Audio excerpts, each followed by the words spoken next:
Hello? What's up? Welcome to this Motorsport News channel. Today I'm going to talk about the Newey step down as Aston Martin F1 team principal.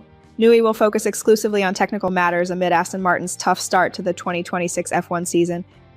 He'll be replaced by a rival team's boss. Adrian Newey is set to step down from his team principal position at the Aston Martin Formula One team, where he'll be replaced by current Audi team boss Jonathan Wheatley. Motorsport understands Newey will step down in order to focus exclusively on technical matters, as Aston Martin has experienced a more than underwhelming start to the 2026 F1 season.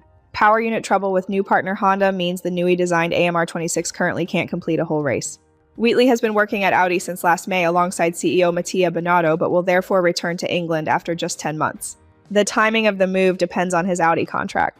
Aston Martin's Silverstone campus is located just 20 miles away from Red Bull's F1 headquarters, where Wheatley spent 20 years of his career. This opportunity is attractive as Wheatley is set to join at an extremely tricky time for Aston Martin. It can't really get any worse. At Audi, enjoyed a certain degree of autonomy, reporting directly to the board, but coexisting with Binotto meant he did not have the same leeway as normally afforded by the team principal role. Wheatley may have been endorsed, if not suggested to owner Lawrence Stroll, by Newey himself, as they spent those 2 decades together at Red Bull. Newey's promotion to the team principal role was announced just 4 months ago and was effective in 2026 only, so it was short-lived. The current crisis only made it harder.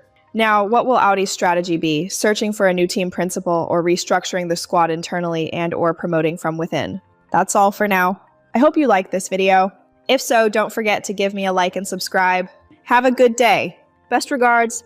Until the next video.